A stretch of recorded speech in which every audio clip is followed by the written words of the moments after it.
morning. Morning, sir. Okay, salamat po ulit sa Panginoon sapagkat muli natin pag-aaralan ang kanyang salita. Ngayon pong umagang ito at sa ating pong pagpapatuloy, ating pong buksan ang ating pong mga Bibles sa Jude, verses 17 to 23. O isang chapter lang po ang Jude at basahin po natin ito ng sagot-sagutan. Hilingin ko po ang bawat siya na tayo po magsitigdig. Sasabay po sa akin ng mga lalaki. And then, ang mga kababaihan po ang sasagot sa sunod-sunod po natin pong pagbabasa nito. Okay? Jude 17, verses 17 to 23. Men, ready? Start. But dear friends, remember what the apostles of the Lord Jesus Christ foretold. They said unto you, in the last times there will be scoffers who will follow their ungodly desires. These are the people who divide you, who follow mere natural instincts and do not have the Spirit. But you, dear friends, by building yourselves up in your most holy faith and praying in the Holy Spirit, Keep yourselves in God's love as you wait for the mercy of our Lord Jesus Christ to bring you eternal life. be merciful to those who doubt. Together.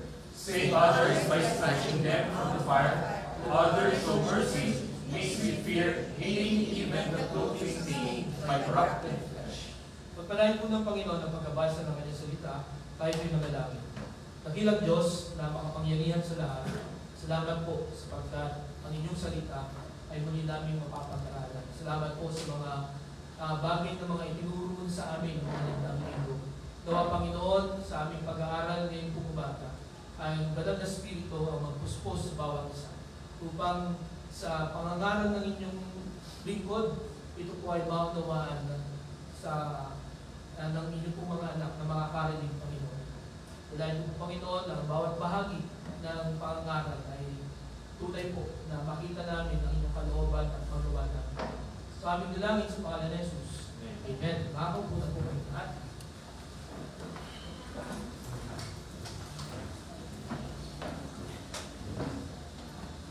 Noong pong 1968, ito daw po ang unang na araw na ipinasa sa US ang batas na kailangan gumamit ng seatbelt sa Amerika noong 1968. Pero hindi nila sineryoso yun, na kailangan mag-seatbelt. Pero dahil sa sunod-sunod na mga aksidente, mga malalang mga aksidente sa daan, ay lagi nila itong inuulit, nire-revise. At hanggang sa noong 1991, ay talagang sineryoso na nila, binigyan na nila ng penalty, ng fine, ng parusa, yung mahuhulihan na hindi gumagamit ng seatbelt. At ang kanilang requirement sa paggamit ng seatbelt, hindi lamang yung mga nasa harapan ang magsusuot, kundi kahit yung nasa likod ay nagsi-seatbelt. Okay? Ito po ay nadala din kahit sa Europe. Ako po ay nahuli sa Germany. Nakaupo ako sa likod, hindi ako naka-seatbelt. Ako ay napagpunta ng 50 euros. Siguro mga 2,500 pesos yun. Multa. Kasi hindi ako naka-seatbelt. Kasi akala ko okay lang. Nasa likod naman ako eh. Kaya lang, nung nakita ako ng pulis na hindi ka naka-seatbelt, fine ka ng 50 euros. So, noong 1991, sineryoso talaga itong pag-seatbelt. Dito sa Pilipinas, ito po ay talagang ipinatupad noong 1999. Kailangan magkaroon ng seatbelt.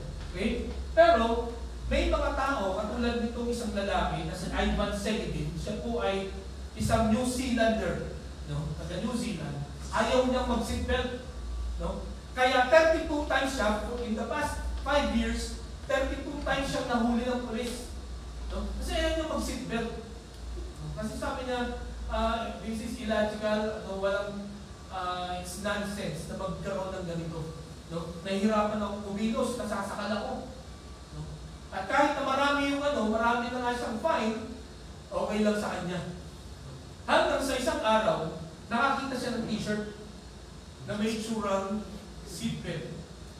Binili niya. Bumili siya ng marami. Para every time na magdadrive siya, sa halip na sumunod siya sa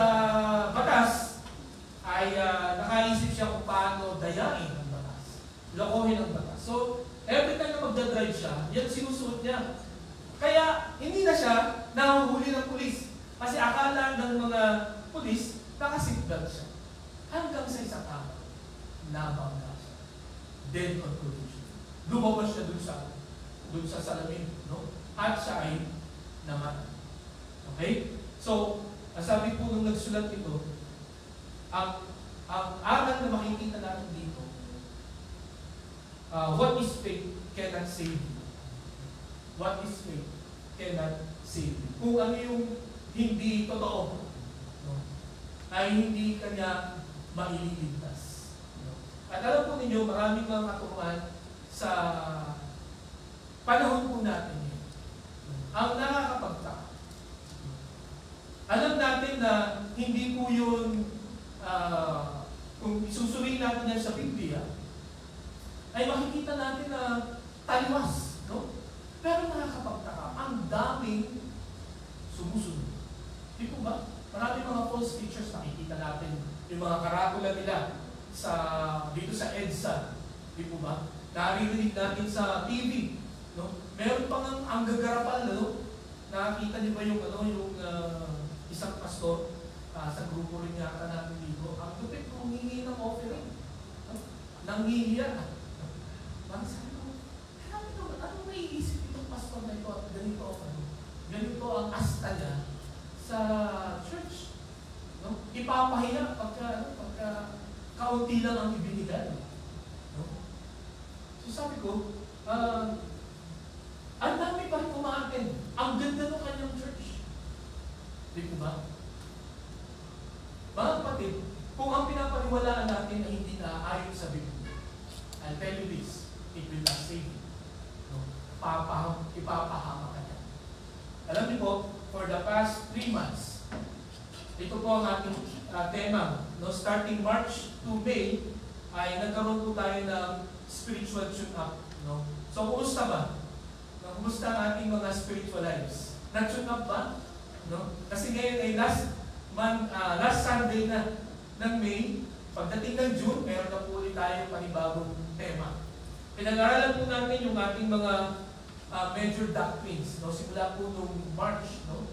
Pinag-aralan po natin ang Diyos, ang Trinity, no? Ang Diyos Ama, Diyos Anak, ang Diyos Espiritu Santo. No? At this month, pinag-aralan po natin kung paano tayo mapupuspos ng banal na Espiritu. Paano tayo makakapamuhay ng isang buhay na puspos ng banal na Espiritu. Nakita po natin yan noong first Sunday. And then, nakita rin po natin na kailangan natin i-appreciate ang kaligtasan po natin, mga kapatid. Sapagkat tunay po na kung pag-aaralan natin ito ay napakabait, no? Napakabuti ng Diyos sa atin. Tayo po makasalanan, we deserve to die. No? Lahat ng klase ng parusa na pwede natin maisip, mga kapatid, ay karapat-dapat na tanggapin natin because of our sins. No? Wala talagang nag-iisip, sumunod at maghanap sa Diyos. But because of God's love and mercy, no? Bagamat siya ay banal, bagamat siya ay makatarungan, because of His love and mercy, binigyan natin tayo ng pag-asa, ng chance, ng kaligtasan. No? And then, lastly, salamat sa Panginoon sa ating guest speaker, no? Si Brother Toby, bakit wala siya? Salamat sa Panginoon sa kanyang mensahe, no? Dahil po sa ating mga natutunan, dapat ganito po ang ating tugon. No? Let us serve God faithfully. At salamat sa napakadetalye na kanyang pagbabahagi ng kanyang salita. At natutuwa ako dahil naalala ko nung tinuturuan namin siya, pinaalala nila sa inyo kung paano ko daw sila tinuruan mag-preach. At naalala ko nga, akala ko talaga si Brother Tony ang hindi makakatapos at hindi matututo na mag-preach. Dahil patawa-tawa lang natin yun no? Parang hindi seryoso. Noong mga panahon yun, I think 20 years or 25 years ago. At habang pinapakinggan ko siya, na-realize ko na yung aking sagot doon sa tanong sa akin, nung in-interview nila ako, na magpastor doon sa San Pablo. Ang sabi ko sa kanila, hindi ko alam bakit naisip ito. Pero sabi ko sa kanila, kung sakaling ako po ay mag-resign sa church na ito, sisimula ko lang mag-resign na ito. Pero sabi ko, kung sakaling dumating yung time na ilipat ako ng Panginoon, hindi po ako mag-iiwan ng maraming members. But sa biyaya ng Panginoon, I will lead leaders. At salamat dun sa 5 na yun na tinuruan ko na mag-preach. According kay Brother Topics, hindi ko na alam kung ano nangyari sa kanila. They are leading right now. Kung saan man sila napapunta, either na sila ay worship leader, deacon, preacher. No? Kaya sabi ko sa Panginoon, napakabait mo. No? Saying my limited abilities, no? Ay ginamit ko sila sa napakaraming mga tao. Kaya yun po, salamat sa Panginoon na ito po ay nag-encourage sa akin. No? There are times sa atin pong paglilingkod sa Panginoon, to be honest with you, dumarating yung time talaga nakaka-discourage. Lalo na pagka yung pinano mo, pinanalayo mo tagal, hindi nangyayari. Pero pagka naririnig mo yung mga ganung mga patuto, binubuhay nito ulit yung ako, personally, pinapaalala lagi ng Panginoon kung paano niya ako tinawag. Anong purpose kung bakit niya ako pinapasok sa Bible school sa Alanong edad na yun. No? Paano niya ako tinawag. Hindi niya ako sa pamagitan ng ministry ng pastoral ay talagang nakita ko ng maliwanag. Narinig ko ang tawag ng Panginoon sa akin. So, nawa, yung mensahe niyo urged us to serve God faithfully. Ngayon po nga, umaga, ito po ang dapat na sapat na maging tugon natin. Sapagkat ito po ay napapanahon, ito po ay hindi lamang ng panahon ng Panginoong Kristo, ng panahon ng mga apostol na ranasan nila. Kundi ito po ay nararanasan din natin ngayon. At mga kapatid, kung hindi po tayo conscious, kung hindi po natin pinag-aaral ng gusto ang salita ng Panginoon, tayo po ay mapapahamak. That's why ngayong umaga, ito po ang dapat natin gawin. We need to defend our faith. Kailangan natin ipaglaban, ipagtanggol ang ating pong pananampalataya. Mga kapatid, ang mensahe ngayong umaga ay hindi po nanghihikayat na tayo makapag-away, makapagsuntungan. Pagka meron tayong nakakausap na magkaiba tayong pananampalataya, hindi po natin nini-encourage sa bawat sa nasuntukin o sigawan, murahin, kundi ito po ating pag-aaral ngayon ang mga paraan for us to defend our faith. Sapagkat kung titingnan po natin itong Book of Jude, ito po isa sa pinakamaikli na aklat dito po sa Biblia, sa New Testament, at ito pong si Jude ay ito po ay kapatid ng Panginoong Jesucristo. Okay? Ang sabi dito, i-introduce niya ang kanyang sarili, Jude, a servant of Jesus Christ and a brother of James. Ayon po sa mga scholars, yung pong James dyan, ito nga po ay yung sumulat ng Book of James, na kapatid po ng Panginoong Jesucristo. Sa Mark chapter 6 verse 3, ito po yung mga kapatid ng Panginoong Jesucristo. Whether we believe it or not, mga kapatid, kung ito po ay ngayon nyo lang nabasa, ang Panginoong Jesucristo po ay may mga kapatid. Ito po, sabi niya, isn't this the carpenter? Isn't this Mary's son and the brother of James, Joseph, Judas, and Simon? Aren't these sisters here with us? And they took offense at him. Okay? So, makita po natin, sino yung mga kapatid niya? Mga lalaki, James, Joseph, Judas, and Simon. Tapos may mga babae pa siya ng mga kapatid. So yung Judas dyan, sabi ko nga isang scholar, bakit Jude ang pangalan, hindi Judas? Sabi nila, yung translator daw ito ay ginawang Jude para hindi ma-identify doon kay Judas Iscariot. So ginawang Jude para makita niyo yung difference. Pero ito po ay kapatid ng Panginoong Jesucristo. At alam po ninyo, naligtas ang mga kapatid ng Panginoong Jesucristo pagkatapos po ng resurrection ng Panginoon at ng kanyang ascension. Doon lamang sila naligtas. Nung buhay ang Panginoon at nangangaral, lahat sila ay parang diskumpiyado. Totoo yun na walang propeta talaga na nakikilala sa kanyang sariling bayan. Yung kapatid mo, sasabihin na ako tagapagligtas. Parang sa totoo lang, kami ay maraming kakapatid, no? Kung sabihin ko sa mga kapatid ko na, alam niyo ba ako tagapagligtas? Sumampalataya kayo sa akin. Ay, ano yung mga yan? Talagang itatapin ako ng mga yan. Sapagkat, gano'n talaga ang reaction pag kami nagsabi na gano'n. Pero dito, makikita natin, doon nila na-realize that this Christ, no, their brother, no, ito pala yung Christ noong niya. Resurrect siya at nag-ascend.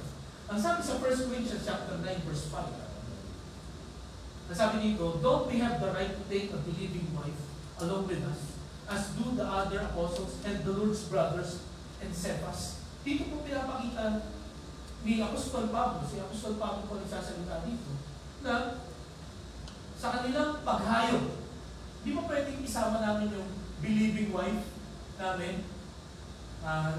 Natutuwa ako dito sa talatang ito. No? Kasi at least yung mga missionaries noon, yung mga apostles noon, Christian yung kanila kung naging asawa. No? At nasabi dito, kailangan isama. And then nasabi doon sa yung highlighted na red, the Lord's brothers. Okay? So ang ibig sabihin, itong mga kapatid ng Panginoong Kristo ay kasama nila naging missionary. Ano po? Nag-mission. Okay? Dahil sila po ay naligtas. Okay, so yan po ang makikita natin. And then sa sunod po, talatang ito, makikita natin yung purpose ni Jude. Bakit siya sumulat? No? By the way, ang tawag po dito sa mga letters na ito, ni James, ni John, ni Jude, ni Peter, ay general epistles. Bakit general epistles? Sapagkat ito po ay kahit sino mga Christians. No? Wala pong specific na pinapatukuyan. Hindi katulad ng Book of Ephesians, Book of Philippians, no? Yung mga sulat ni Apostol Pablo. Ito, lahat ng mga Kristiyano, especially yung mga Christians na nakakaranas ng persecution.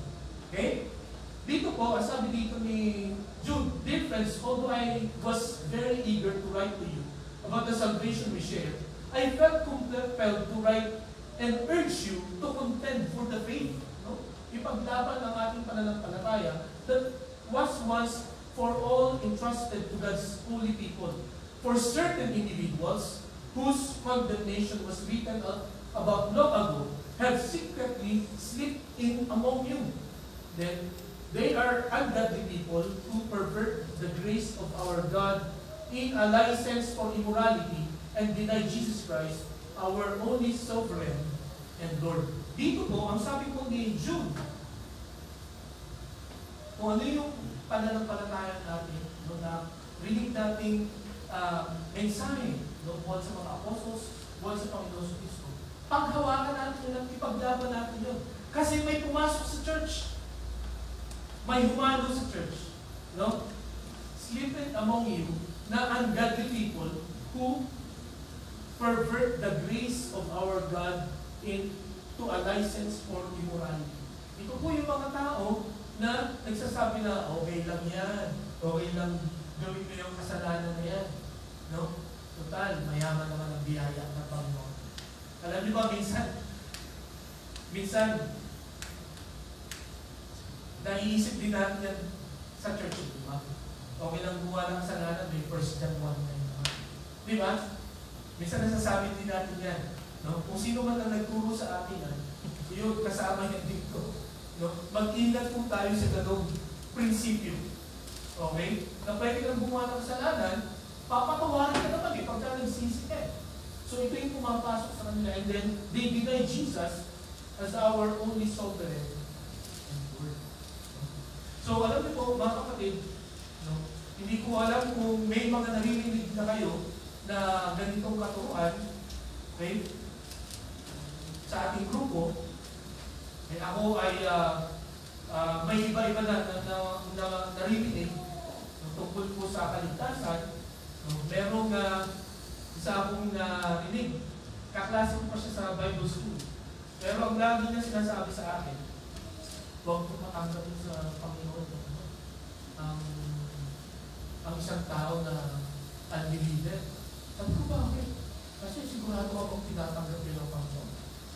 Eh sabi ko, anong gagawin? Sabi ko, ganun sa akin. Hayaan ko siya. Ang ibig sabihin, huwag ka lang mag-evangelize.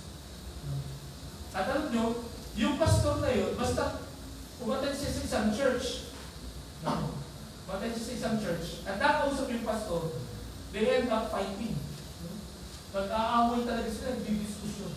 At yung isang church na pinuntahan niya, na tinolerate yung ganung teaching, nabalitaan namin, mag-divide na yung church. Mag-divide na. Yun yung pakikita natin dito. No? Na nangyayari dito po sa church na ito na pinapatukoyan ni Jude. No? Kaya mga kapatid, ngayong umaga, itong pagpupo natin, no? Itong paglalaan natin ng oras, itong pagbabiyahin natin ng malayo, no? Itong paggastos natin ng mga gasolina nito, para pakinggan ang salita ng Diyos. Mga kapatid, gusto ko sabihin sa inyo, hindi natin ginagawa itong mga sacrifices na ito para lang ma-entertain. No? Hindi kami nagbabahagi ng salita ng Diyos sa inyo, no? Para may magawa lang kayo tuwing ganitong oras. Mga kapatid, kaya tayo hinihikayat ng Panginoon, hinihikayat natin ang bawat isa, no? To prioritize church, no? Or sa bawat pagtitipon and listen to God's word. That is to strengthen our faith. Sapagkat ang job ko po, mga kapatid, walang tigil yan, no? Na pasinungalingan ang lahat ng ating mga nakikita. At mga kapatid, katulad ng introduction natin kanina, kung ang suot mo ngayon ay faith seatbelt, kung ang pinapaniwalaan mo ay faith, it will cost you harm. When it is tested, no, it will cost you harm. No, it will not save. Kaya kung sa umagang ito, 80% lang yung paniniwala mo sa Panginoon. Parang ayoko mag 100%. Basta hanggang dito lang ako sa it will cost you harm. Ang gusto ng Panginoon, once na marinig mo kanya sa grabe. Yakapin mo siya. No? Panindigan mo siya. Ipaglaban mo siya. 100%. Doon lang tayo magtatanong pa. Sapagkat kung tayo nag-aalinlangan pa sa umaga nito, yun po ang gagawin, kumbaga ay, yung puwang na yun, ang gagamitin ng Diyan para halunin nila. Sige ba? So, ngayong umaga mga kapatid, meron pong tatlo tayo makikita ng tatlong paraan para maipaglaban natin ang ating pong pananampalataya. Based po dito sa Jude 17 verses 17-20 or Jude 17-20. Sabi po dito, ang una, you need to know the apostles' teaching. No?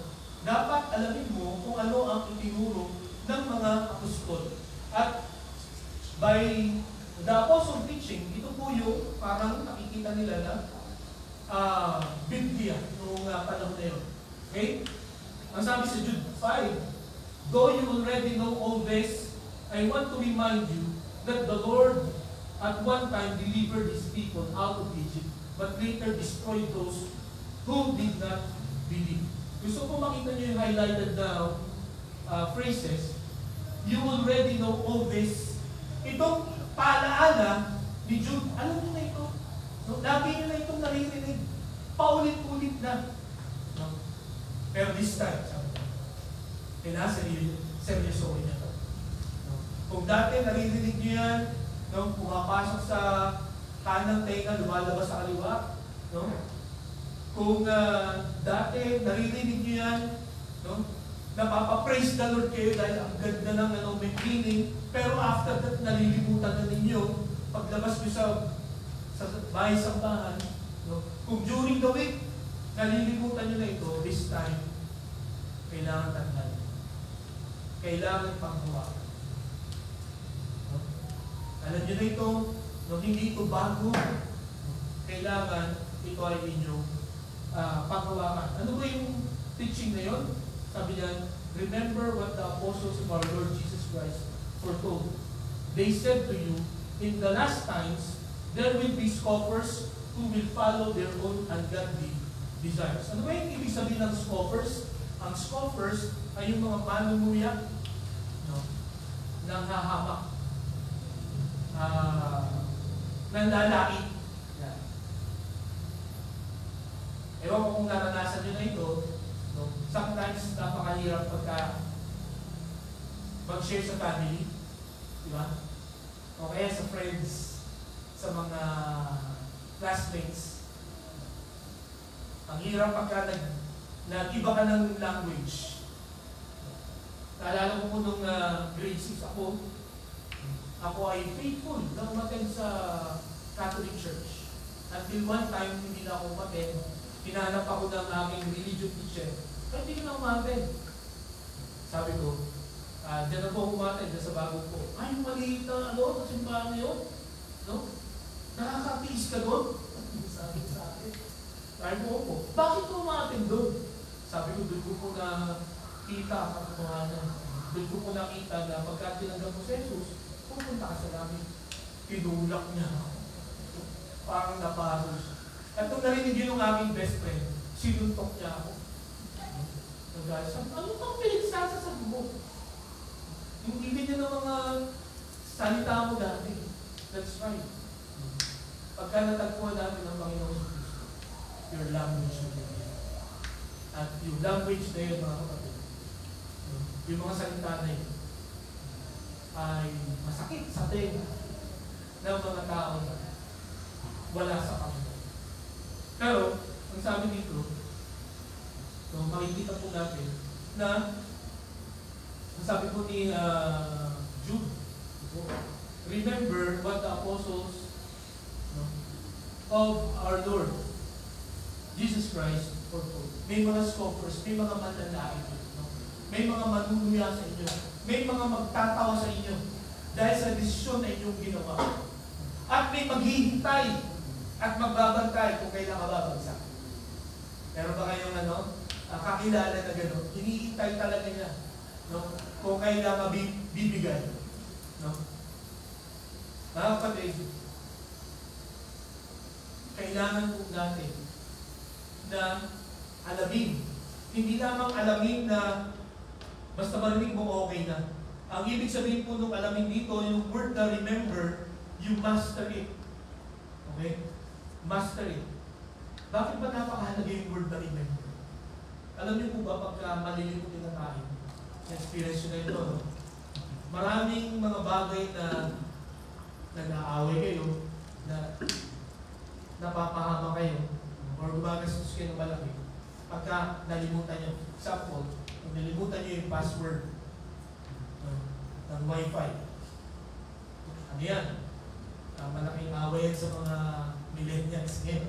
Pag walang password, no, malimutan mo. Pag nalimutan mo yung number mo sa cellphone, di ba?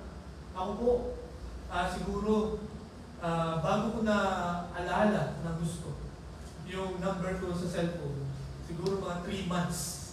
Talagang sineryoso ko talaga. Talagang tinanggal ko lahat ng mga iniisip ko para hindi ko makalimutan ko na yung number ng cellphone ko. At minsan talaga nalilimutan ko pa. In fact, sa totoo lang, kahit pangalan ko minsan nalilimutan. Ang pangit na lang ang pangalan ko. Nalilimutan ko pa. Parang pag may one time tinanong, ano pangalan mo?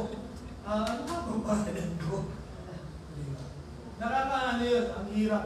Kaya sabi dito, sabi po dito ni Jude, you remember, no? Alalahanin mo parati. Huwag mong kalimutan. You master it, no? Dapat alam mo siya kahit tulog. Yung mga salita ng Panginoon na iyong pinagdaanan. Sapagkat ito ang paraan para maidepensa natin ang salita ng Panginoon. Kasi kung meron isang tao na nagtuturo sa iyo ng ibang katuruan at hindi mo alam kung ano ang sasagot, ano mo siya? Ano nga ba yun? Pinag-aralan namin yun nung Wednesday. Pinag-aralan namin yun nung Sunday. Nabasa ko yun sa Bible reading namin eh. Ano nga ba yun?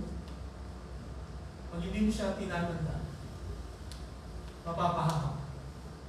Di ba? Mapapa-oo ka. Katulad nung one time, first year ako sa seminary, ang yabang ko. No? First year ako. Madami akong na-memorize na theology. Merong dumalo sa amin sa bahay. Mormon. At yun, meron siyang tinanong na isang bagay sa akin. Mga ba yun? Basta yung tinanong niya yun, hindi ko alam ang sagot. No? Ayun. Sabi niya, may apostle pa ba ngayon? Yun ang sabi niya sa akin. So, meron siyang pinakitang talata. Sabi ko kasi wala na, apostol niya. Pero meron siyang pinakitang talata sa akin. Na ang nakasulat doon, nalimutan ko yung text, na after na walis yung mga apostol, meron pang isang natira. Yung gano'n. So, hindi ko siya napag-aralan. At ang ending, napauwa. Kaya hiya ako sa sarili ko. Pinahiya ako ng Panginoon kasi niya ako dahil nakatapos ako ng first. So, mga kapatid, ngayon po nga umaga, no, every time na pinag-aaralan natin ang salita ng Panginoon, one thing is sure, meron siyang gusto sabihin sa inyo. Ang dahilan kung bakit nandito kayo sa lugar na ito, sa oras na ito, ay gusto siyang sabihin. At marahil iba-iba sa bawat isa sa atin. But one thing is sure, meron. Sana, bago umalis kayo sa lugar na ito, narinig. At yun po ay magpakawa. Okay? So, nasabi dito sa verse 19, these are the people who divide you, who follow mere natural instincts and do not have the Spirit. Okay? So, itong mga tao ito yung laging ang gusto ay paghiwa-hiwalay kayo, pag-away-awayin kayo. No? Kaya, let us observe mga kapatid. No? Pagka may mga nakausap tayo na, uy, alam mo ba sis, sabi nitong tao ito, ganito ka daw. No? Or sabi nitong ganito, sabi niya, ito daw ang ginawa mo. Alam niyo po, pagka nakakarinig ako ng ganyan, lalo na nung ako po ay nasa San Pablo, ang una akong tinatanong sa kanya, pwede ba kita isama dun sa sinasabi mong tao sa akin? At pwede bang ulitin yan sa akin habang kaharap siya? Ang sabi niya, ay hindi po. Hindi pwede. Ang sabi ko, hindi totoo yung sinasabi ko sa akin. Hindi ako maniniwala. Kasi hindi mo kaya sabihin sa harap niya. Pero kung kaya mo siyang sabihin sa harap niya, maniniwala. At so far, no, dahil ang mga nagchichismis sa akin, pagka sinasabi ko yun, sasama kita dun sa sasabihan, wala pang sumama sa akin, wala pang naglakas na. Diba? So, kung halimbawa, meron po dito sa kalagitnaan natin na magchichismis sa akin, no? Yun po ang usapan natin. So, pinapangunahan ko na kayo. Isasama ko kayo doon sa tao na nagchichismis ko sa akin. No? At kung totoo yun, no? Kaya nyo yun. Diba? Kaya nyo harapin. Pero kung hindi nyo kaya, ibig sabihin hindi totoo. Okay? So, dito po mga kapatid, obserbahan po natin. No? Obserbahan po natin. May mga tao talagang darating para sirahin ang inyong samahan. No? Sirahin ang inyong mga pananampalataya. Sirahin yung inyong pinangahawakan ng mga pamahal. Pero mga kapatid, nasabi nga dito ni Jude, you remember, no? You should know, you should master the apostles' speech. Ngayong umaga, masasabi niyo ba na yung pinapaniwalaan niyo ngayon, walang pwedeng gumiba, no? Walang makakagiba. Hindi ito kayang sirahin ng nagbawa, magaling mag-preach sa TV, o kaya magaling mag-preach sa radyo, or sa internet. No? Ang dami magagaling, mga kapatid. No? Naiingit nga ako minsan, sabi ko, magsalita ng mga. Parang sabi ko, sana matutunan ko rin yung ganong style, ganong boses, no? Ganong karisma. No? Kasi ang gagaling talaga nila. Pero, pagka attracted ka lang dun sa galing nila, yari ka. No? Kailangan pakinggan mo kung ano ang kanilang pinili. Kaya ngayong umaga, mga kapatid, ito po ang nais ko na makita natin. No po? Let us know what the apostles' teaching. Ang sabi po sa Acts chapter 20, verses 29 to 31, ito po ang sabi ni Apostol Pablo. No? Isa sa mga apostol na dapat nating tandaan ang kanyang sinabi. No? Basahin nga po natin sabay-sabay. Ready? Begin.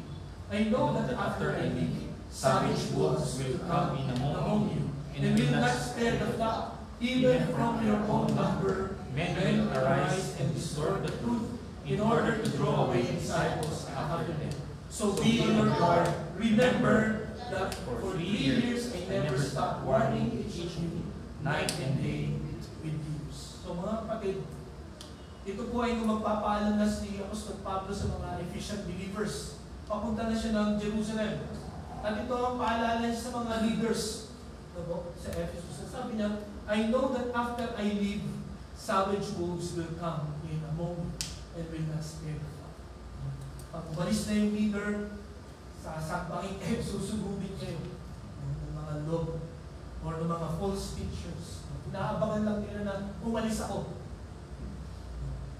At yan, papasukan kayo. And then sabi pa dito, so be on your guard. Remember that for 3 years I never stopped warning each of you night and day. Alam niyo po, isa sa pinaka-fulfillment, kagalangan ng isang pastor, eh pagka yung tinuruan niya, ay nakikita mo na nagpapakulubi sa mga. Lalo na pagka nalaman mo na ang daming pagsubok na dinaanan. No? Ang daming kahirapan, pero andun pa rin siya. Ang daming mga intriga, andun pa rin siya. Hindi siya nawawala at siya ay napapatuloy sa mga. Yun po ay, sunset, malaking fulfillment. Hindi kayang bayaran ng kahit gaano halaga. At yan po ang gustong ipaalam ni Jude sa mga mananampalataya na merong mga false teachers na naka-infiltrate sa church. Manatili kayo. No? Nang sabi dito ni Apostol Pablo, dapat hindi kayo maligaw ng landas. Hindi kayo madaya kasi 3 years pa yung tinuruan. No? Day and night. No? At sabi niya, with tears. May iyakan pa. Hindi ko alam kung paano yun. No? Ginawa ni Apostol Pablo. Kapatid, magpasalamat tayo sa Panginoon. Kung may mga leaders po tayo, may mga pastors po tayo, may mga BS leaders tayo, pinagtsatsagan tayo hanggang ngayon. And I thank God for my leaders, for the leaders, kay Pastor Ralph, at sa iba pa na mga nagtsaga sa akin. Kasi sabi ko lagi na, bakit ako pinagtsatsagan naman? Hindi ko naman maganda yung mga sinasabi nila sa akin. Hindi ko naman lagi sila sinusunod. But I really, really appreciate yung sacrifices, yung patience, yung effort. At ngayon na ako naman ang nagtuturo, ito rin ang aking panalangin. No, that all of you, kahit saan, kahit sino, ano po, na aking pong nabahagi na ng salita ng Panginoon, it will really a great joy sa puso na makita na nagpapatuloy. Tatapat, nakikipaglaban ng mga manan ng Panginoon. Sa kabila ng maraming pressure sa buhay, maraming pagsubok, maraming mga hamon na kinakaharap. Kaya mangyayari lang ito mga kapatid if we know the Word of God. No? Kung master natin ito, kung atin po itong isinasapuso sa buhay ko. Ang sabi pa sa 1 Timothy chapter 4 verse 1, the Spirit clearly says that in later times, some will abandon the faith and follow deceiving spirits and things taught by demons. No? So kung mapapansin niyo itong salita ni Jude, salita ni Pablo, no, ay pare-pareho that in later times, sabi dito, deceiving spirits and things taught by demons will come. And because of that, some will abandon their faith. Ito naman po ang heartbreak ng isang pastor, ng isang manggagawa. When a person na talagang dusang biglang iyong in-invest, pero mababalitaan, no? Mababalitaan na bumalik doon sa dati niyang sinasampalatayaan, no? Na hindi na naniniwala, no? Sa iyong itinuro sa kanya. Di po ba? Kaya mga kapatid, ito po ang maliwanag na tinuturo sa ating ngayon po umaga for us to defend our faith, para may paglaban natin, no? Para walang makaagaw sa atin, makasira ng ating pananampalataya. Kung ano yung pinag-aaralan natin ngayon, ang hawakan po na, huwag natin kalimutan. Na-appreciate ko po yung mga nag-notes, wala na tayong notes ngayon. Pero yung mga nag-notes, yung may dalang notes dyan. Pero hopefully, pag-uwi sa bahay, binabasan niyo yan, i-review nyo. No? Kasi yan yung isang paraan para ma-master po natin ang salita ng Diyos. Okay? Para sa panahon ng mga pagsubok, atin po ito magagamit. Okay? Nais ko pong tingnan natin itong sinabi rin ni Peter. No? So kung makikita natin si Pedro, si Pablo, nagkakasundo sila. No, above all, you must understand that in the last days, scoffers will come, scoffing and following their own evil desires. Bakit po kailangan natin ma-master ito? Bakit kailangan natin itong alalahanin? Para pag dumating ito, alam mo na, hindi ka na magugulat. No? Hindi ka na madadaya. Yun ang yun ang ultimate goal nito. Hindi ka madadaya. No? Hindi ka makukonvince. Hindi ka magdududa, no? Sa mga natutunan natin sa salita. Kaya, kailangan makita natin na itong mga apostol na ito ang kanilang pinapaalaala sa bawat isa. Sa huling araw, maraming mga mandaraya. At naniniwala ako sa bagong ito, ay marami na tayo ngayon. No? Ang dahilan kung bakit hindi tayo sumasang-ayon sa mga ibang mga katuruan, you know why? Sapagkat, yung salita ng Diyos ay nasa ating buhay. Kasi the moment na mamaster mo ang salita ng Panginoon, yan po ay natanim na sa ating puso at sa ating isipan. Kahit anong faith ang lumabas, hindi po tayo maliligaw, hindi tayo madadaya, hindi tayo mawawala. Okay? For example, kung halimbawa, ikaw ay nakakaranas ng pagsubok, ng matinding pagsubok, pagka kausap mo ay hindi mananampalataya, no, at hindi pagsubok mo, nasasabihin lang sa'yo, makakaraos ka, matatapos din. Yan. Pero, pagka ikaw, when you know the Word of God, ito ang iyong sasabihin. When you know the Word of God, ito ang nasa utak. No temptation has overtaken you except what is common to mankind. And God is faithful. He will not let you be tempted beyond what you can bear. But when you are tempted, He will also provide a way out so that you can endure. So hindi lang ito basta matatapos. Di ba? When you know the Word of God, you know that God is there. God is faithful. He will help you. Di ba? Iba ang dating, iba ang pakiramdam. Pagka alam mo kung ano yung salita ng Diyos. Iba ang ipapayo mo. Di ba? Hindi yung philosophical ideas. Tapos din lang. Dito, ang gustong ipalam ng Panginoon, when we face temptations and trials in life, hindi lang siya basta nilipas. Sasamahan ka ng Panginoon para magtagumpay. Pagtatagumpay ka. Basta, sundin mo kung ano ang instruction ng Panginoon. Okay po ako. So, ito po isang halimbawa. Pagka alam mo ang Word of God at pagka hindi mo alam ang Word of God, kita niyo yung difference. Yung ating pagtingin, yung ating perspective pagdating po sa pagsubok. Kaya ngayong umaga, kung may pagsubok ang pinagdadaanan, master this. Remember this. Hindi lang yan basta lilipas. For sure, lilipas yan. Pero hindi yan basta lang lilipas na hindi ko namamalayan. Lilipas yan, no matatapos yan, na nagtagumpay. Because of that. Okay? Ang pangalawa na sitwasyon, when you are anxious, no, pagka ikaw ay matindi ang pangamba sa buhay, if you don't know God, if you don't know His Word, ano ang advice mo? Di ba? Magiging advice mo pagka hindi mo alam ang Word of God. Ay, sige. Kung ano man ang maisip mo, yun ang gawin mo. Kumapit ka sa patalim. Di ba? When you are worried, lalo na, pag ang dami mong utang, malubog ka na, malulunod ka na sa utang. Sige, kumapit ka na sa patalim. Ay, kakakapit sa patalim. Kahit hindi ka kumapit sa Diyos. Di ba?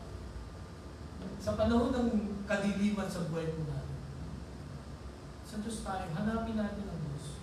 Ang sabi dito, don't be anxious about anything, but in every situation, by prayer and petition, with thanksgiving, present your request to God. Alam niyo po ba? Alam na natin itong talatang ito. Pero meron tayong nakakalimutan dito. Kung kaya, every time na tayo nagpe-pray sa kabila ng problema natin, parang hindi pa rin tayo nare-relieve. Alam niyo kung ano yung nakakalimutan natin? Ito, with thanksgiving. Kasi pag may problema tayo, ewan ko kung ito yung ginagawa ninyo, nararanasan nyo. But this is what I experienced. Lagi akong dumadaing sa Panginoon. Lord, tulungan mo. Lord, sagutin mo naman itong prayer na to. Kaya after ng prayer ko pa, bilang pa rin ng dibdib ko. But, pag sinimulan ko na magpasalamat sa kabutihan ng Panginoon, doon ako narinig. Doon ko nare-realize na dapat na blessing ng Panginoon. Hindi pala ako pinabayaan. At hindi pala ako papabayaan. Hindi pala ako gugutumin ng Panginoon. Hindi ba? Kaya ito po ang isama lagi natin. When we are anxious, no? And when we pray, huwag niyong kakalimutan na magpasalamat. Sapagkat makikita po natin na ang Panginoon hindi tayo magkukulangin sa lahat ng bagay. And then dito sa verse 7, ito po maganda. Nasabi niya, and the peace of God, which transcends all understanding, will guard your hearts and your minds in Christ Jesus. Ang sagot ng Panginoon, pagka ipinanalangin mo yung worries mo, peace, kapayapaan na nagbubuhat sa Panginoon. Hindi kapayapaan na nagbubuhat sa pamilya mo, no? sa mga ari-arian mo, kundi ito'y kapayapaan na nagbubuhat sa Panginoon. Hindi dito sinabi na pagka may problema ka, tatanggalin agad ng Panginoon. Diba? Ang ibibigay niya, peace of God. Alam niyo kung bakit? Sapagkat, when you are at peace, doon ka makakaisip ng tamang solusyon sa problema. Pero kung ikaw ay worried, no? Kung ano-ano ang mga susubukan mo, at mas madalas, palpak yung iyong gagawin when you are anxious. But, once you ask God for help, and you thank Him for all His blessings, bibigyan ka niya ng peace of mind. Pakakalmahin ka niya. At yun yan, gaya sabi ko kanina, doon mo maiisip. Sasabihin sa iyo ng Panginoon, dapat mong gawin, ano ang solusyon doon sa problema na kinakaharap. Okay? Na-experience ko na po ba yun? Na-experience ko na po yun maraming beses. At na-experience ko na rin yung hindi ako nag-pray. Hindi ako nagpasalamat sa Panginoon. Importante po ito. Itong peace of God. Ito ang ating, ito ang ibibigay sa atin ng Panginoon. So again, ano ang pinapangambahan niyo sa oras na ito? Ano ang mga bagay na para bang gusto mong mag-alinlangan kung ang Panginoon ba ay tutugon or hindi? Ano yung mga bagay na gumigising sa iyo sa madaling araw? Hindi nagpapatulog sa iyo. sa oras. Sabi dito, if you know the Word of God, ito. And I'm sure mas marami pa tayong mga talata na makikita na katulad nito na magbibigay po sa atin ng peace of mind. At tandaan po natin itong kapayapaan ng Diyos, walang sino man ang pwedeng makaintindi. Kahit ikaw, kahit tayo, hindi natin maiintindihan itong kapayapaan. Pero one thing is sure, ang Panginoon will answer our prayers when we are anxious. Okay?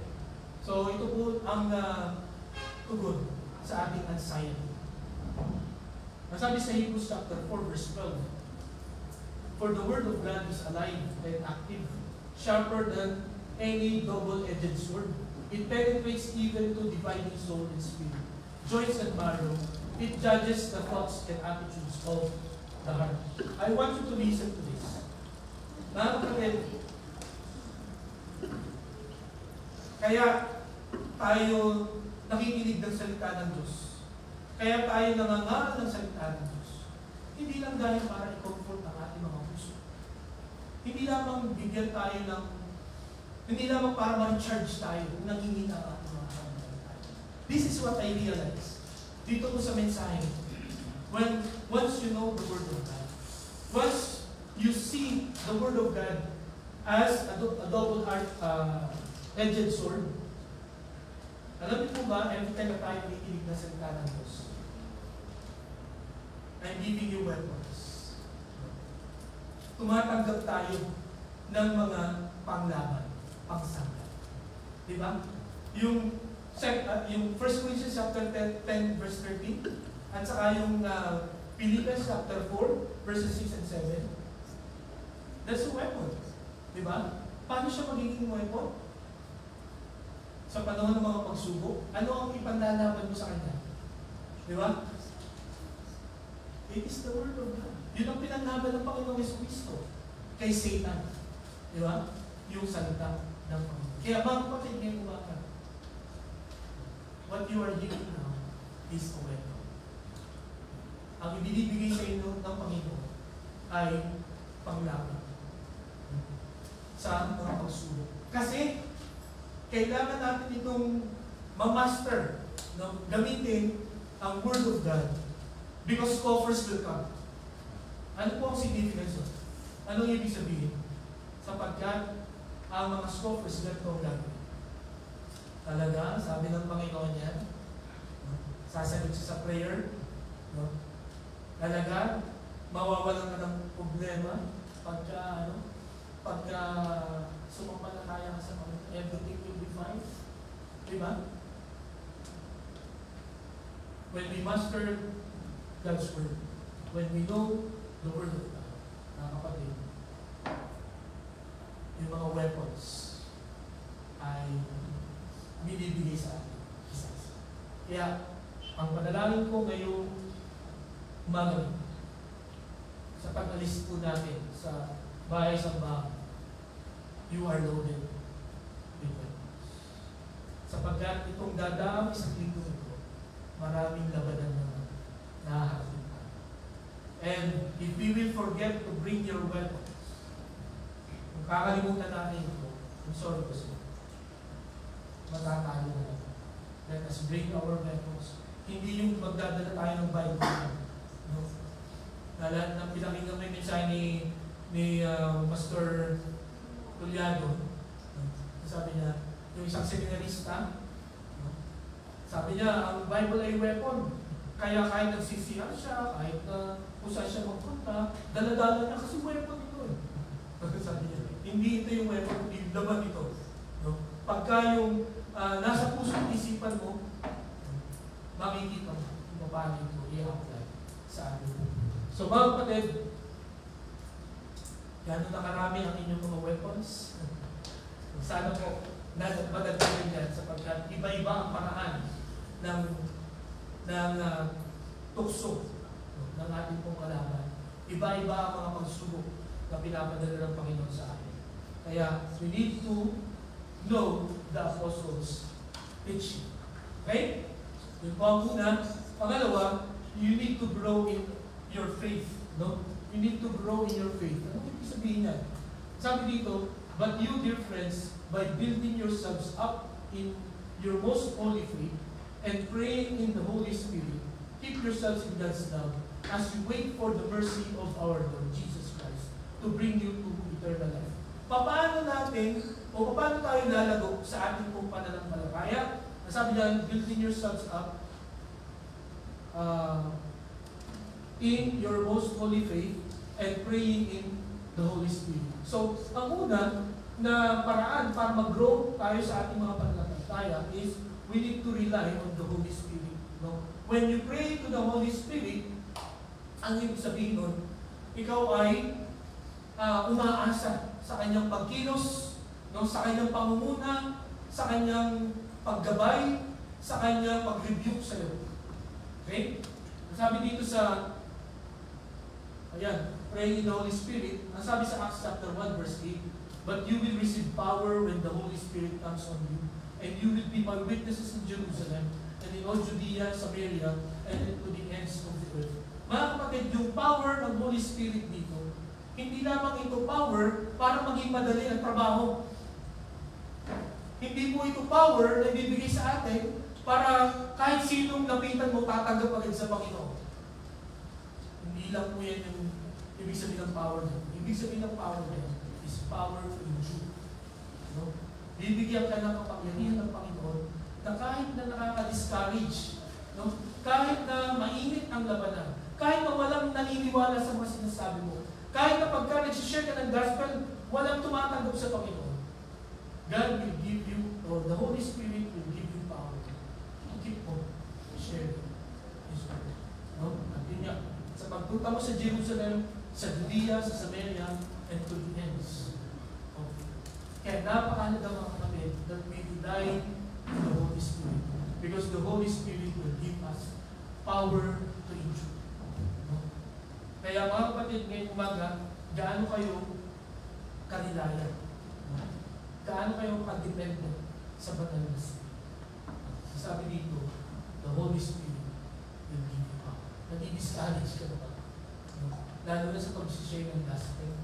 Natatakot ka ba? Sana itong talatang ito ay magbigay sa atin ng encouragement. Keep on sharing His word. Alam niyo po, marami na akong na-sharean at nalulungkot ako pagka may mga tao na ayaw makinig. Sabi ko nga, 5 minutes na lang ang ano ko wala pa rin oras. Pero pag naiisip ko to, nakikita ko, naalala ko po itong talata. The power that God has given me, that the Holy Spirit has given me, is the power. Kung ano man ang mga hamon na akin po kinakahan. Magsabi pa dito sa John 16:13, but when He, the Spirit of truth comes, He will guide you in all the truth. He will not speak on His own, He will speak only what He hears, and He will tell you what is clear. No. So the Spirit will guide you in all the truth. So again, mga kapatid, kung tayo po ay para natin maidepensa ang ating pong pananampalataya, we need to grow in our faith. At para mag-grow ang ating pananampalataya, we need to rely on the Holy Spirit. Hindi po tayo dapat mag-rely sa ating kaalaman, no? Sa ating mga achievements, sa ating pong mga kakayahan, no? Sa ating pong mga attainments sa buhay. Hindi porket ikaw ay graduate ng doctorate ay magiging effective na iyong ministry. Hindi porket ang gaganda ng mga materials na nagagawa mo, no? Ang ganda ng facilities, no? Kompleto ang mga staff mo, mga personnel mo, hindi po guarantee yun, mga kapatid, na magiging fruitful, no? Magiging effective ang ating pong ministry. It's always through the power of the Holy Spirit. We need to rely on the Holy Spirit. Sapagkat gagabayan po tayo ng banal na Espiritu sa katotohanan. At ang banal na Spirit din po ang magbibigay sa atin ng mga warnings, no? na, oops, hindi tama yung pinapakinggan niya. No? Hindi tama yung ini-entertain mo na thought. May mga ganun ba kayong sitwasyon sa inyong buhay? Merong mga pastor na ang galing mag-preach talaga. Pero meron silang sinasabi na, alam mong hindi sakto. Parang may sala. Ang Holy Spirit po ang kumikilo sa atin. Minawag na naman. Kaya, pagkat po tayo makikinig ng salita ng Panginoon, let's always ask the Holy Spirit to guide us into all. Okay? So, yun po ang una na paraan para lumago ang ating pong pananampalataya. Hanggat hindi po tayo natututo na umasa sa banal na Espiritu, hindi po lalaw ang ating pananampalataya. Hanggat meron tayong ibang inaasahan, no? Hanggat ibang bagay ang ating mga inaasahan, we will never tinawag. At pag hindi tayo po lumago sa ating pananampalataya, we cannot defend our faith. Hindi po natin ito kaya ipaglaban. So we need to rely on the Holy Spirit. Ang pangalawa, we need to remain in God's love. No? We need to remain in God's love. Sabi po dito, si Pedro, ano po? Wait lang. Yeah. So verse 21, keep yourselves in God's love as you wait for the mercy of our Lord Jesus Christ to bring you to eternal life. So, ito po makikita natin, no? Yung pangalawa na paraan para tayo po ay lumago sa ating pananampalataya ay manatili tayo sa pag-ibig ng Panginoon. Okay, punta po tayo dito sa John chapter 21, verse 3. Basahin nga po natin. Ready? Begin. I'm going out to fish. Simon Peter told him, and he said, "We will go with you." So they went out and got into the boat. But that night they caught nothing. And then, sa John chapter 21, verse 6. Basahin po natin. Ready? Begin. He said, "Throw your net on the right side of the boat, and you will find some."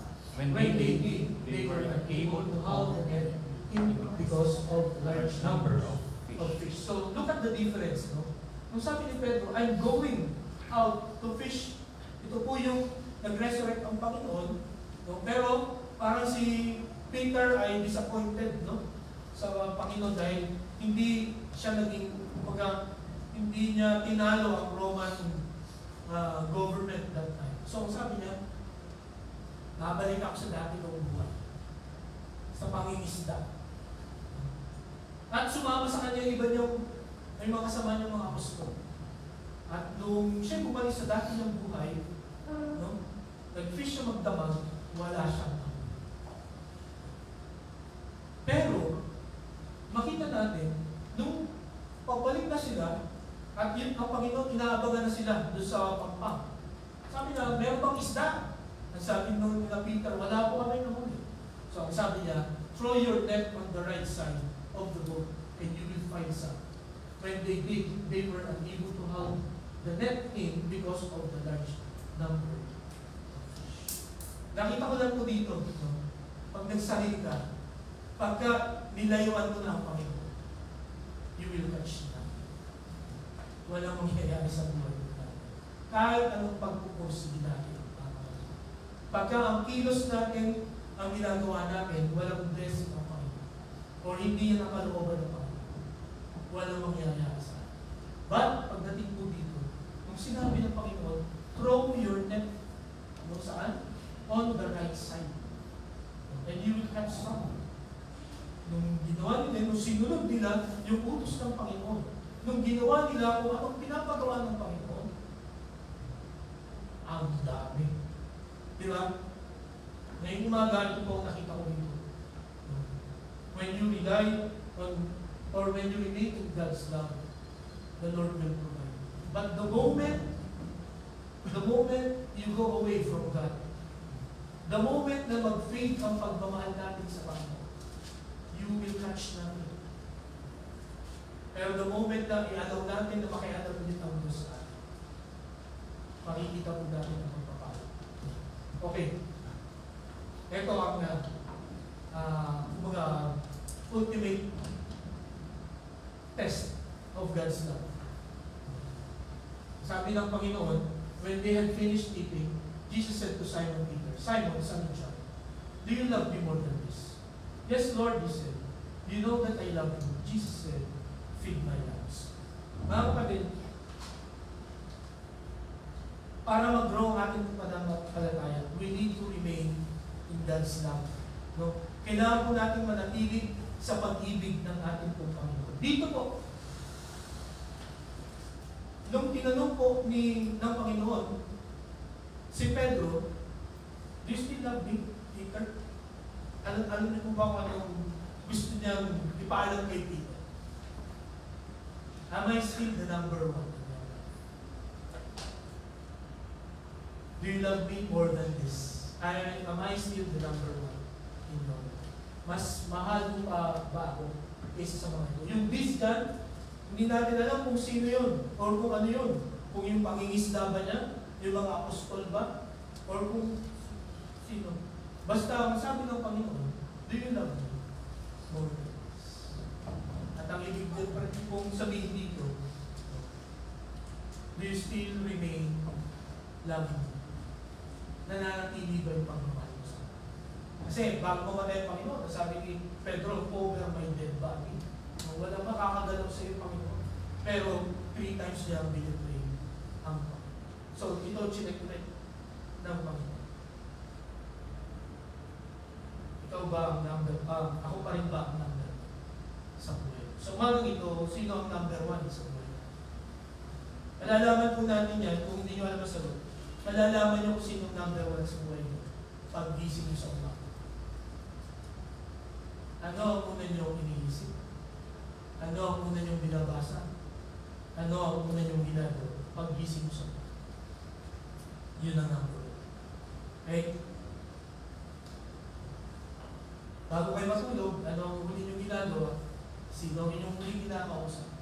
Doon nyo daw makikita kung sino ang mga kapatid, para maging matibay, para lumabog ang ating pananampalataya, we need to remain in God's love. Meron pong utos ang Panginoon sa atin. Ang sabi sa Matthew 22 verses 37-39, love the Lord your God with all your heart, and with all your soul, and with all your mind. That is the first and greatest commandment. And the second is, like it, love your neighbor as yourself. Dito po masusukat, mga kapatid, no?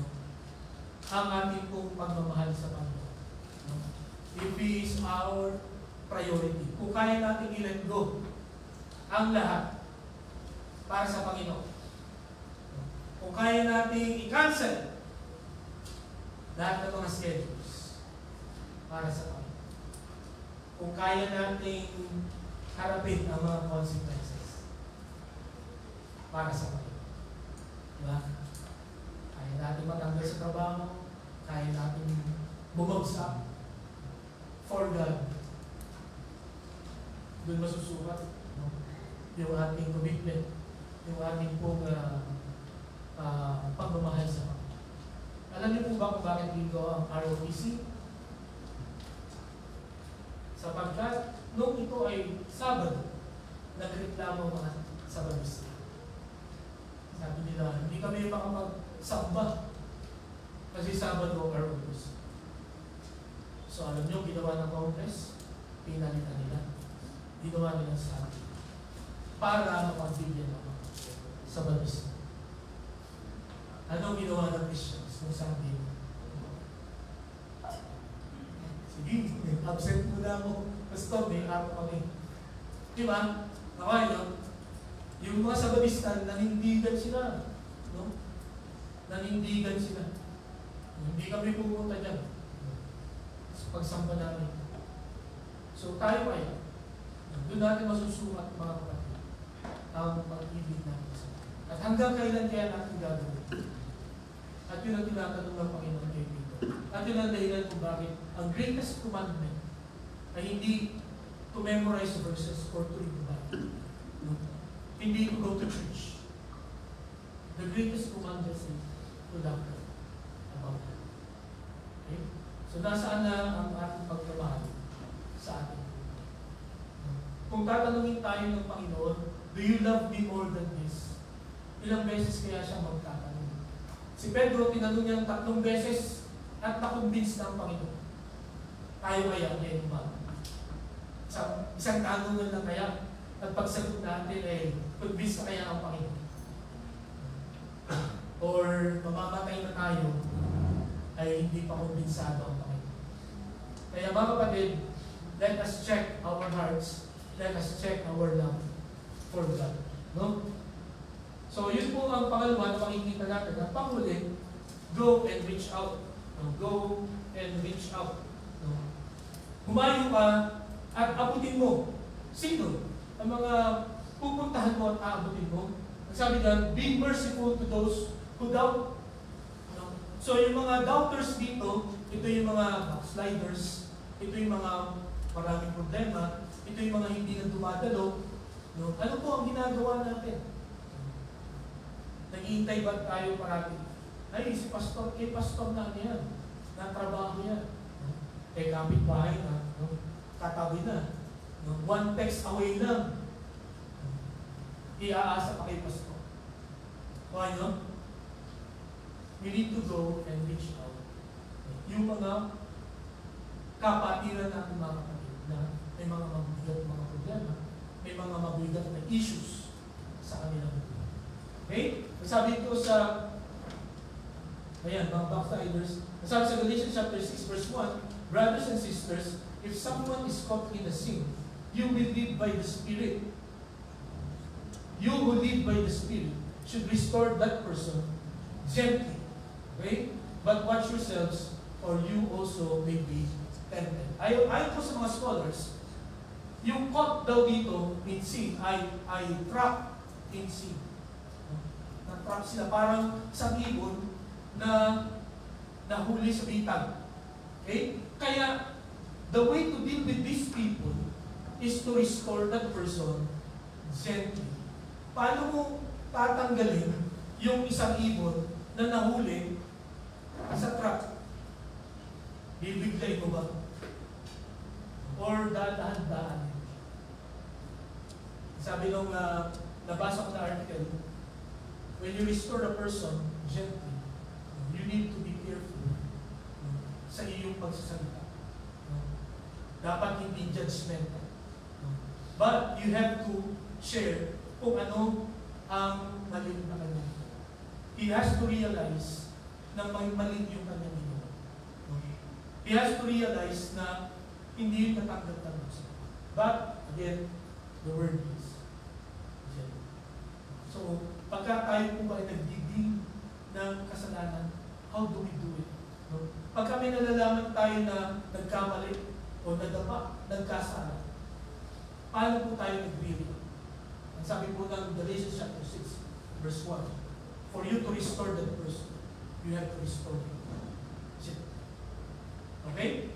So, yun po ang una makikita natin. And then, watch yourselves or you also may be tempted. Huwag naman sobrang gentle. No?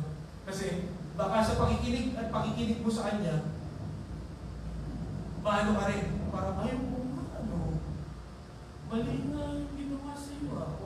Or sumang-ayon ka sa mali na kanya ginawa. Remember, the goal is to restore. Hindi ikaw yung mahawa, kundi siya yung iyong madala. No? Sabi nung isang scholar, watch yourselves kasi baka makontaminate ka rin. Yun daw ang dyan. Yun ang idea dito. Baka kasi you are dealing with nagkasala. So pagka hindi ka nag-ingat, baka makontaminate ka din yung kasalanan na yun. Baka ikaw din ay sumang-ayon or ikaw ay bumagsak. So, let's be very careful. At ang sabi dito, ang tao lang na dapat mag-restore ay those who live by the Spirit. Okay? Hindi kayang i-restore ng backslider yung kapwa backslider. Pareho kung nangyayari. Kailangan yung mga tao na umaasa sa banal na Spirit. Okay? So kung meron po tayong mga kapatid, I know, meron tayong mga tao na kailangan i-restore. But before we go there, before we restore a person, let us always ask the help of the Holy Spirit. Tulungan tayo ng Banal na Espiritu. Magabayan tayo ng Banal na Espiritu. Kung paano tayo magsasalita, paano natin siya ibabalik sa Panginoon. Okay po? So, yun ang muna natin i-reach out.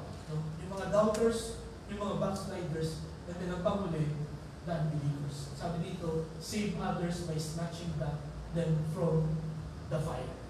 Okay? So, in short, yan lang po ay yung mga unbelievers, kailangan reach out natin sila. Let's save them from the fire.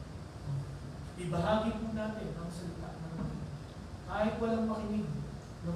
Kahit sa tingin nyo hindi makikinig, pero alam nyo darating yung time, mababalitaan nyo na tumanggap para siya. Okay?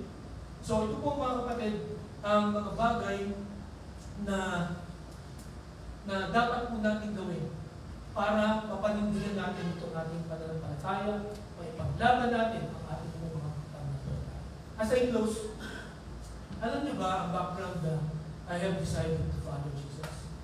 Alam niyo ba kung sino ang nag-compose niya at bakit nag-compose niya? May nakakaalam? Wala. Alam niyo po, 150 years ago, nagkaroon po ng revival sa Amerika. So maraming nag-dedicate na maging missionary. So sila po ay nagpunta sa northeast ng India, dito sa Assam. Dito niyo yung Assam. At meron diyang isang tribu na merong mag-asawa. Ang pangalan kong lalaki ay si Nokseng. Hindi na nilagay yung pangalan ng babae. May dalawa silang anak. At yung isang American missionary, na-share itong si Nokseng about the Lord Jesus Christ. Tinanggap niya si Jesus bilang sarili na nagpagligtas. At yung tribu nila, yung kanilang pinuno ay against sa kahit anumang religion, ibang religion, maliban doon sa religion ng kanilang tribu.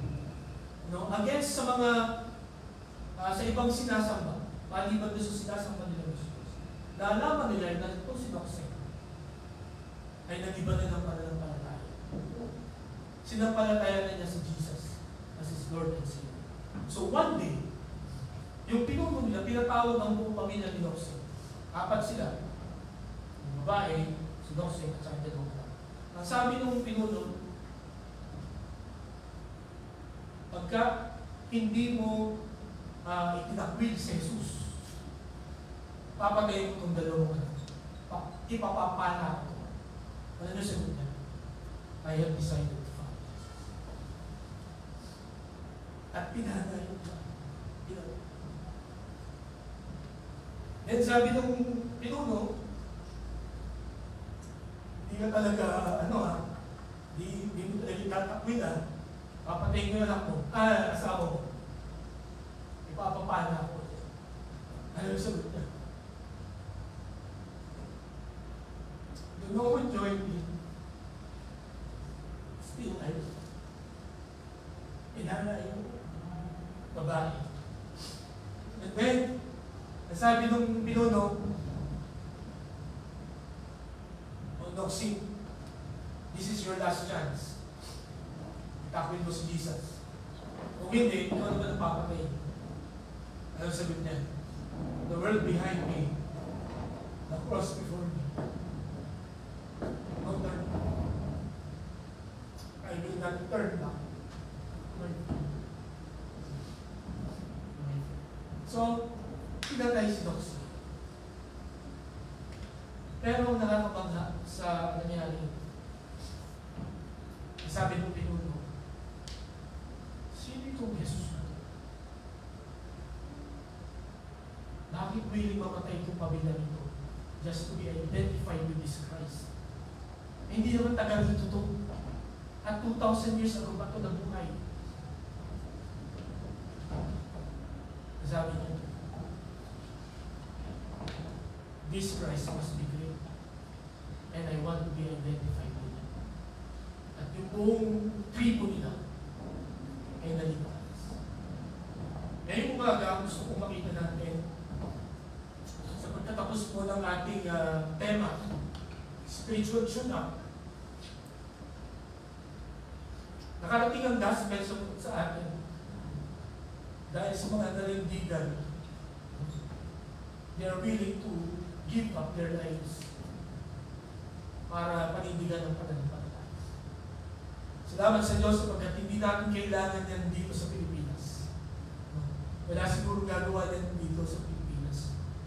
Sa ating papatayin tayo para ikatwa ang Panginoon. Wala siguro. Kaya mga kapatid, if these people, they defended the faith, kahit na ang kapalit na kayo. Sana tayo, na meron tayong kalayaan dito po sa Pilipinas. Let us defend it, Lord. Pamuhay tayo ng totoo, magpakatatag tayo, magtapat tayo sa ating pong Panginoon. Let us defend our ways sa tatlong paraan. Know the apostles' teaching, grow in our faith, and go and teach now. The backsliders and the unbelievers. Tayo may manalangin. Panginoon, salamat po sa salita mo na aming narinig. Salamat po sapagkat sa nagdaang 3 buwan ay nagkaroon kami ng spiritual tune. Hindi ko alam, Panginoon, kung gaano kalayo at gaano kalalim ang naabot ng inyong salita sa inyong pong mga anak. Hindi ko rin alam, Panginoon, sa umaga nito kung ano ang desisyon na kanilang gagawin. But one thing is sure, nakikita mo ang puso nila sa oras na. Nakita mo at alam mo ang gagawin mo sa inyong salita na naihayaw. Sa second half ng 2025, sa pagharap namin next week sa buwan ng Hulyo, sana, Panginoon, mas handa kami, mas matibay kami, at mas masigla kami, Panginoon, sa paggawa ng hindi pong ipinapagawa sa amin dito po sa CGBC Saturday ngayon pong taong ito na 20. Tulungan mo kami na ipakilala ang Panginoon sa Kristo sa mga tao na nangangailangan. Salamat po, Panginoon, ang aming dalangin sa pangalan ni Jesus. Amen.